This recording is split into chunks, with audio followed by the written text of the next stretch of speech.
क्या भारत का दल बदल विरोधी कानून सिर्फ कागजों पर सिमट गया रह गया है? जब जनता किसी को एक पार्टी के नाम पर वोट देती है तो वो नेता रातों रात दूसरी पार्टी का दामन कैसे थाम लेते हैं? और सबसे बड़ा सवाल, क्या कानूनी दांव-पेच का इस्तेमाल करके लोकतंत्र की आत्मा का ही कत्ल किया जा रहा है? नमस्कार, स्वागत है आपका हमारे चैनल पर। आज हम विश्लेषण करने जा रहे हैं द हिंदू के एक बेहद संवेदनशील और आंख खोल देने वाले संपादकीय का, जिसका शीर्षक है डिफेक्शन एज मर्जर, यानी कि विलय के रूप में दल बदल। आज भारतीय राजनीति में एक ऐसा चलन शुरू हो गया है जहां कानून की कमियों का फायदा उठाकर नैतिकता को पूरी तरह ताक पर रख दिया गया है। आज के इस विशेष विश्लेषण में हम केवल खबरों की बात नहीं करेंगे, बल्कि इस पूरे मामले की कड़ियों को एक एक करके जोड़ेंगे। आज हम समझेंगे शिवसेना और टीएमसी का ताजा संकट, कैसे 2/3 सांसदों का आंकड़ा जादुई तरीके से जुटाकर दल बदल को विलय का नाम दे दिया जाता है।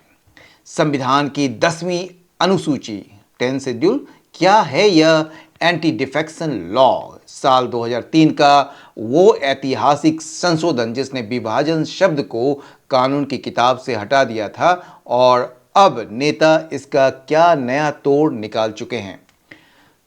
नेक्स्ट जो पॉइंट है वो है सुप्रीम कोर्ट बनाम पीठासीन जो अधिकारी होते हैं, यानी कि स्पीकर्स, क्यों अदालतों की देरी का फायदा उठाकर सदनों के अध्यक्ष इन विवादित फैसलों को हरी झंडी दिखाते जा रहे हैं। और सबसे महत्वपूर्ण, संविधान की मूल भावना पर चोट, यानी केंद्र सरकार के पास संविधान संशोधन के लिए 2/3 बहुमत नहीं है, तो क्या इस कमी को पूरा करने के लिए शॉर्टकट रास्ता अपनाया जा रहा है? क्या यह हमारे प्रतिनिधि मूलक लोकतंत्र का अपमान है?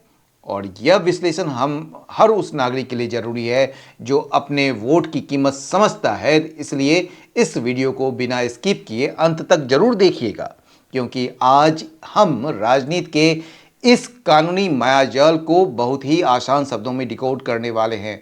अगर आप चैनल पर नए हैं तो इसे अभी सब्सक्राइब कर लें और बेल आइकन दबाना ना भूलें। चलिए शुरू करते हैं आज का विश्लेषण।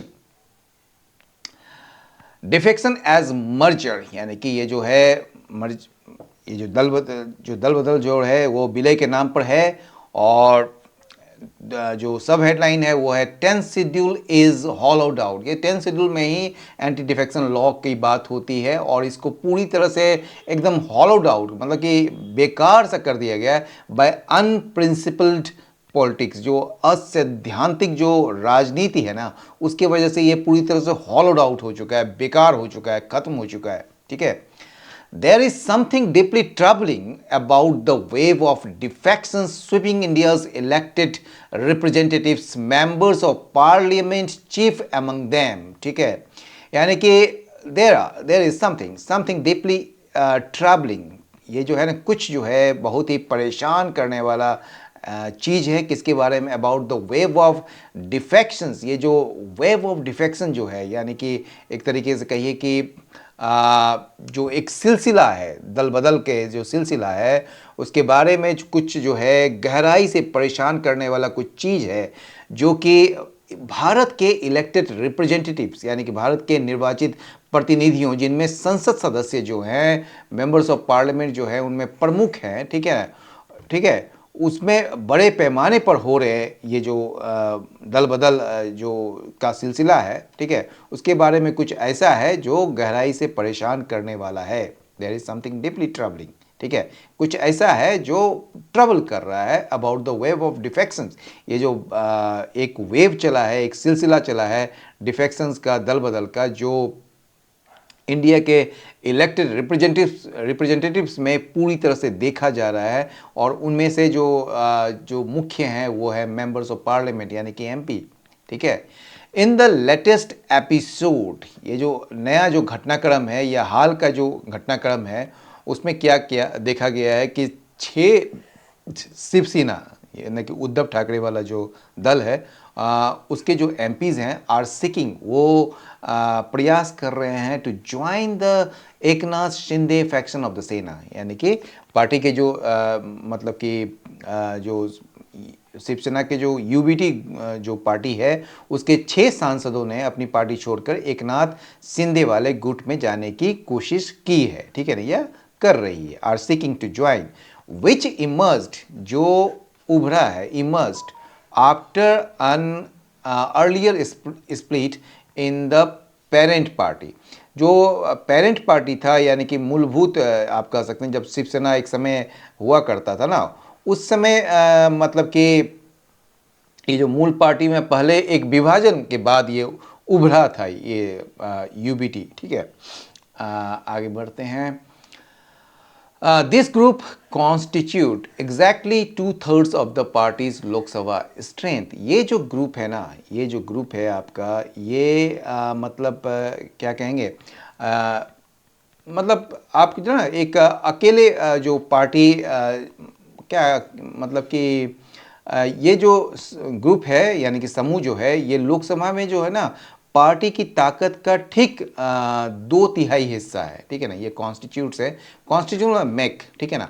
यानी कि ये ग्रुप जो है ना, ये मतलब कि एग्जैक्टली मतलब कि क्या कहेंगे एग्जैक्टली को हिंदी में आप मतलब ठीक कहिए, ठीक ठीक 2/3 है of the parties Lok Sabha strength, यानी कि पार्टी का जो लोकसभा का जो स्ट्रेंथ है उसका 2/3 है ये, ठीक है ना। Giving them the escape route, और इससे इसके वजह से क्या होता है, इसको एक भागने का, एक छोड़ने का रास्ता मिल जाता है, दैट देयर क्रॉस ओवर, जो वो एक पार्टी से दूसरे पार्टी की तरफ जाते हैं, will constitute a merger under the 10th schedule of the constitution और द एंटी डिफेक्शन लॉ। यानी कि ये जो समूह है लोकसभा में पार्टी की ताकत का ठीक 2/3 हिस्सा है, जो उन्हें बचने का यह रास्ता देता है, एक एस्केप रूट देता है, ठीक है ना। कि उनका जो पाला बदलना जो है, यानी कि दल बदल करना जो है, संविधान की 10वीं अनुसूची या दल बदल विरोधी कानून के तहत एक विलय माना जाएगा, ठीक है ना, ठीक है। ये जो there cross over will constitute a merger, ये जो कॉन्स्टिट्यूट का मतलब माना जाएगा merger under the 10th schedule of the constitution. इसलिए आपको बोलते हैं कॉन्स्टिट्यूट का जो मतलब कई सारा होता है, उसको आप डिक्शनरी में जरूर देखिए, कहीं माना जाएगा, कहीं उसका मतलब होता है एक घटक के रूप में, ठीक है। तो कई सारा मतलब होता है, उसको जरूर देखें आप एक बार। अंडर द 10th शेड्यूल कहा जा रहा है, 10वीं जो अनुसूची है ना, उसके तहत क्या है, जिसको आप दल बदल कानून भी कहते हैं, a member can be disqualified, एक जो मेंबर है वो डिस्क्वालीफाइड हो सकता है इफ़ दे, देखिए यहाँ पर दे है, ये एक प्रोनाउन के रूप में है, ठीक है। और ये जो है ऐसा प्रोनाउन के रूप में इसका यूज़ होता है जहाँ पर जो है आप क्या कहेंगे, आप इसको मतलब एक वचन जो है ना, ये यहाँ पर मतलब कि एक वचन यानी कि सिंगुलर के रूप में ये आपको यूज़ करता है। कभी कभी जो है आप देखिएगा ही और शी का यूज़ भी कर सकते हैं आप यहाँ पर, लेकिन वही बोल रहे कि अ मेंबर है, लेकिन उसके लिए हम दे का यूज़ कर रहे हैं।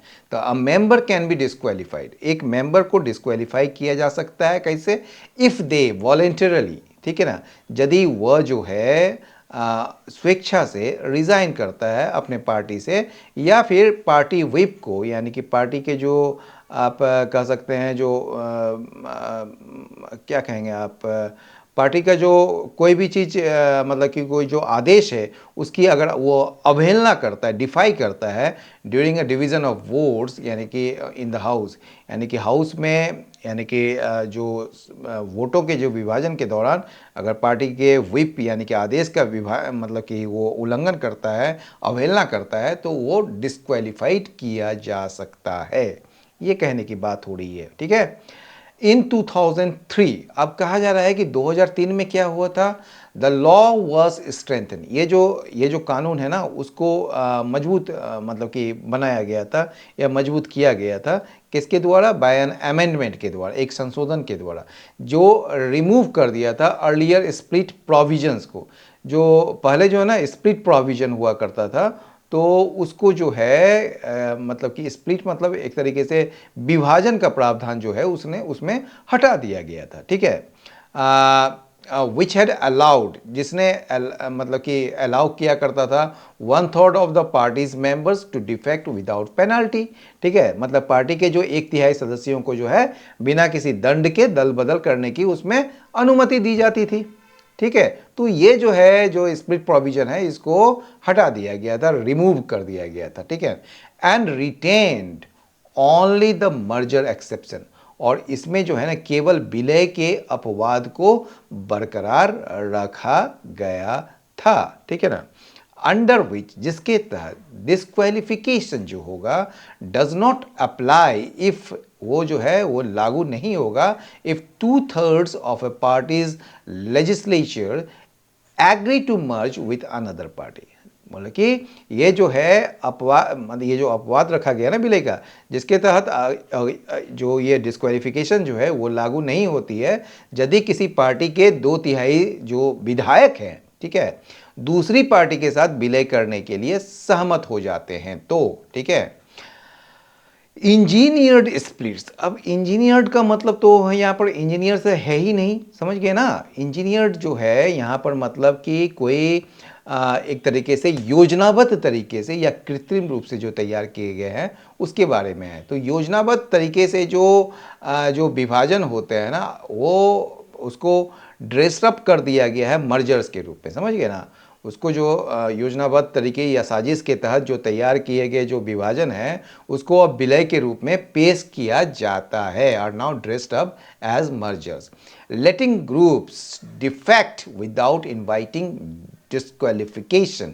यानी कि इससे क्या होता है कि जो समूह है उसको बिना अयोग्य करार किए हुए या बिना अयोग्यता का सामना किए हुए, डिस्क्वालिफिकेशन का सामना किए वो दल बदल करने की अनुमति मिल जाती है। द लीगल वैलिडिटी, इसकी जो कानूनी मान्यता है ना, इसकी जो कानूनी मान्यता है या जो वैधता है, ठीक है, ऑफ सच क्लेम्स, इस तरह के दावे का, इज इटसेल्फ कॉन्टेस्टेड, ये अपने आप में, इटसेल्फ जो है ना यहाँ एम्फेटिक प्रोनाउन है, तो ये अपने आप में बड़ा विवादित है, ठीक है। एज द, क्योंकि, एज मतलब यहाँ क्योंकि सुप्रीम कोर्ट जो है इंडिया का has in a past judgment, अपने पिछले जजमेंट में, पिछले फैसले में जो है यह स्पष्ट कर दिया था, made clear that a merger can not be of the legislature party alone, कि ये जो विलय है ना केवल विधायक दल का नहीं हो सकता है, ठीक है। And must involve the parent party as well, और इसमें जो है मूल पार्टी भी शामिल होना चाहिए, ठीक है। एज वेल मतलब भी, समझ गए। with the court holding back judgments on several constitutional questions related to this, presiding officers keep waving through such stretched claims and the practice keeps gathering pace, ठीक है ना। बोल रहा है कि with the court holding back judgments, ठीक है, ये जो आपका जो कोर्ट जो है जो न्यायालय जो है उस वो जो है मतलब कि ये जो on several constitutional question related to this, इससे जुड़े हुए कई सारे जो संवैधानिक प्रश्न हैं उन उस पर जो जजमेंट्स जो हैं उसको मतलब कि रोके रखने के कारण जो है क्या हुआ है कि जो प्रिसाइडिंग ऑफिसर्स होते हैं, यानी कि जो पीठासीन अधिकारी जो होते हैं, यानी कि अध्यक्ष जो होते हैं लोकसभा या विधानसभा के, ठीक है, keep waving through such stressed claims, वे जो है ऐसे खींचे ताने जो मतलब कि दावों को जो है हरी झंडी दिखाते रहे हैं, ठीक है ना। वेव थ्रू मतलब उसको पास करते रहे हैं, कीप वेविंग थ्रू, ठीक है, such stressed claims and the practice keeps gathering pace, और यह जो प्रथा है, ये जो प्रैक्टिस है वो लगातार रफ्तार पकड़ती जा रही है, समझ गए। चलिए, द सेना स्प्लिंटरिंग, ये जो सेना का जो स्प्लिंटरिंग है मतलब कि ये जो सेना का जो ये जो एक तरीके से जो ये विभाजन या आप कह सकते हैं इसको जो बिखराव है, ठीक है ना, जो सेना स्प्लिट ये कब होता है? ये फॉलोज मतलब किसी चीज़ के बाद आना, तो follows close on the hills मतलब ठीक उसके बाद ऑफ द टीएमसी रिवेलियन, ठीक है ना। यानी कि इसके ठीक पहले जो है ना, तृणमूल कांग्रेस पार्टी में भी एक ऐसी ही बगावत हुई थी। उसके बाद जो है ये सेना में भी मतलब कि शिवसेना का जो मामला बिल्कुल ठीक उसी के बाद सामने आया। क्लोज ऑन द मतलब ठीक उसके बाद आना, ठीक है। और रिवेल ग्रुप जो विद्रोही ग्रुप है ना, जो मतलब कि इसको छोड़कर जो गए हैं, ठीक है, तो रिवेल ग्रुप जो है जो मतलब कि claiming the support of 20 of the TMC 28 Lok Sabha MPs, ठीक है। ये जो रिबेल ग्रुप हैं जो एक तरीके से जो मतलब टीएमसी की जो घटना है यहाँ पर ना, तो ये जो टीएमसी के जो 28 लोकसभा सांसदों में से 20 का जो समर्थन है, सपोर्ट है, ठीक है, उसका दावा करने वाले जो विद्रोही समूह जो है, ठीक है, जिसका मतलब led by 4 time MP Kakoli Ghosh Dastidar, ठीक है ना। इसका जो नेतृत्व कर रहे हैं, कौन कर रहे हैं? जो 4 बार की सांसद काकोली घोष दस्तीदार कर रही हैं, ठीक है। हैज़ अलाइंड इटसेल्फ, इसने जो है खुद को क्या किया है? अलाइन किया है किसके साथ? बीजेपी लेड एनडीए के साथ, यानी कि भाजपा के नेतृत्व वाले एनडीए के साथ खुद को जोड़ लिया है, ठीक है ना। Seeking a merger with another party, ठीक है, और वो किसी अन्य पार्टी के साथ विलय की तलाश में है। Seeking a merger with another party, ठीक है। इन अप्रैल, अब कहा जा रहा है कि अप्रैल में जो है वो क्या हुआ, आपके जो एमपीज थे जो बड़ा चर्चा में रहे थे राज्यसभा में, वो ज्वाइन कर लिए थे बीजेपी को, ठीक है। और इससे जो है आपका जो राज्यसभा स्ट्रेंथ जो है ना, वो पहले 10 था, अब घट के वो 3 हो गए, क्योंकि 7 एमपीज जो है वो बीजेपी में चले गए, ठीक है। आगे बढ़ें, क्या क्या देखना पड़ रहा है नाउ। अब जो है 3 TMC members of the Rajya Sabha, जो राज्यसभा के जो 3 टीएमसी मेंबर्स हैं, सुखेंदु शेखर राय, सुष्मिता देव एंड प्रकाश चिक बड़ैक, ठीक है, वो भी जो है वो रिज़ाइन कर दिए हैं। फॉर ऑल प्रैक्टिकल पर्पसेस, जितने भी मतलब कि आप कह सकते हैं मतलब कि व्यावहारिक रूप से अगर देखा जाए, फॉर ऑल प्रैक्टिकल पर्पसेस, ठीक है, the 10th schedule has become redundant. ये जो 10th शेड्यूल है, जो आप कह सकते हैं दल विरोधी कानून जो है, वो पूरी तरह से मतलब कि उसका कोई मतलब ही नहीं रह गया। मतलब वो जो है ना पूरी तरह से निरर्थक हो चुका है, ठीक है ना, एंड इररेलिवेंट और अप्रासंगिक हो चुका है। एज द कोर्ट, क्योंकि कोर्ट जो है किप्स की डिसीजन पेंडिंग, क्योंकि जो अदालत है, कोर्ट जो है वो महत्वपूर्ण फैसलों को लंबित रखती है, ठीक है। The surge in these cross overs, ये जो सर्ज, ये जो बढ़ोतरी हुई है ना, जो बार सर्ज मतलब एक बार आ जाना, एक बहुत तेजी आना।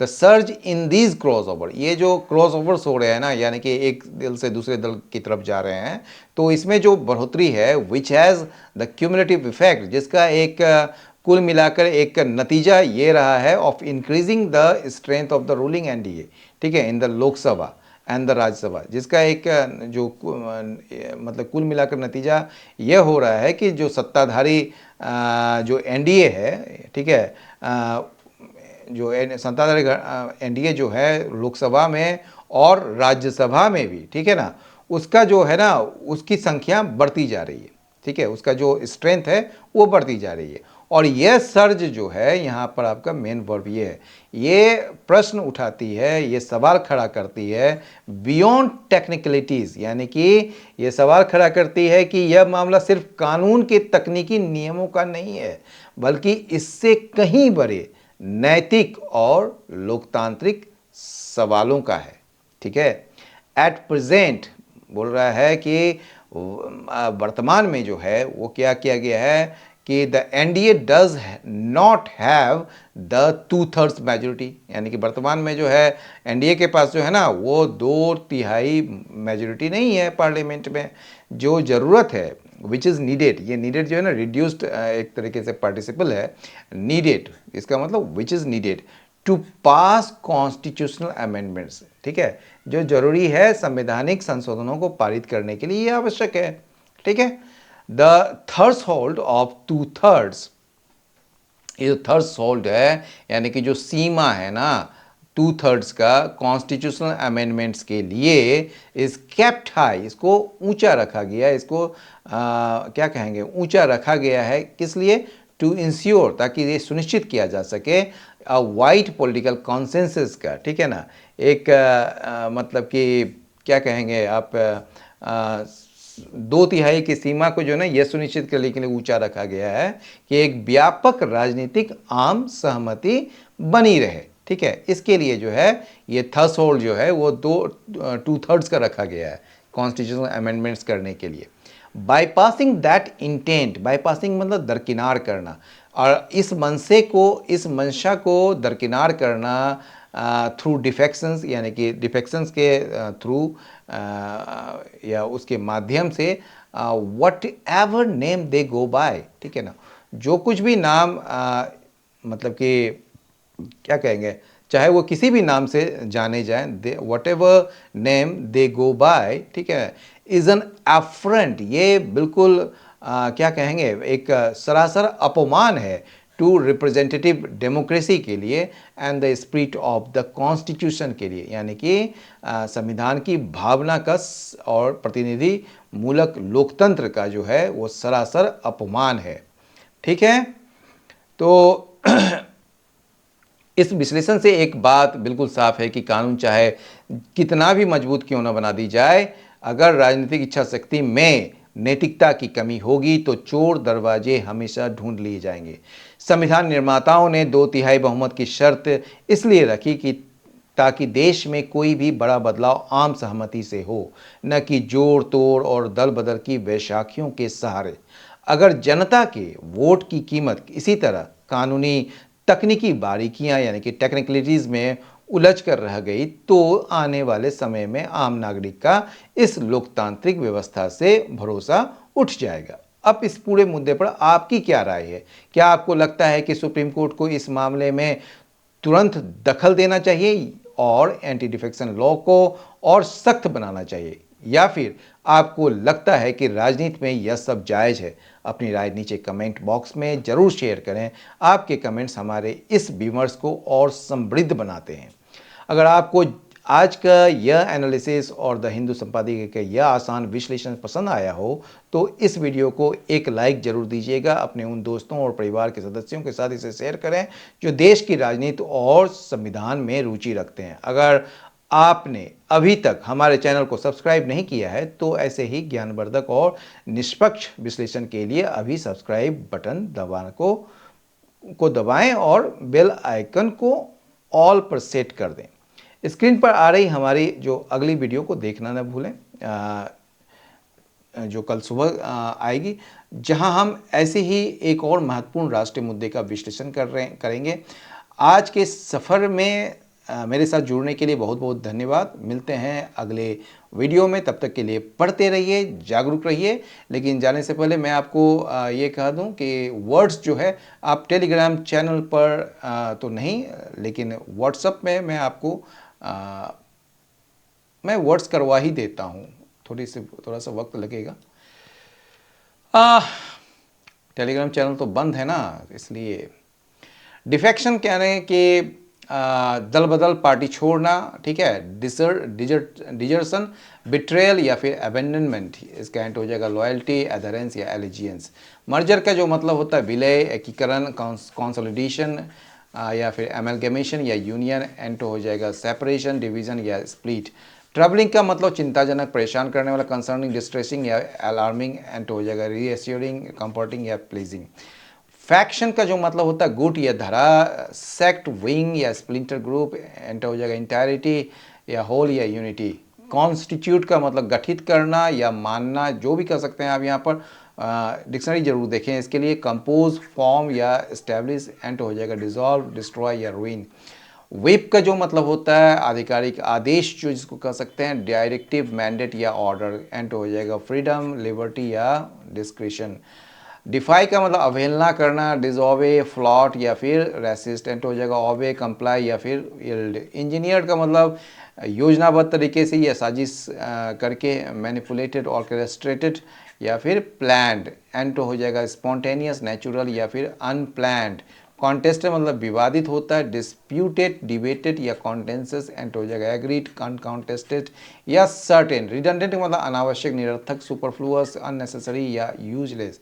एंट हो जाएगा एसेंशियल, नेसेसरी या फिर रिक्वायर्ड। क्यूमुलेटिव का जो मतलब होता है संचयी या कुल मिलाकर, कलेक्टिव या इसका एंट हो जाएगा इंडिविजुअल।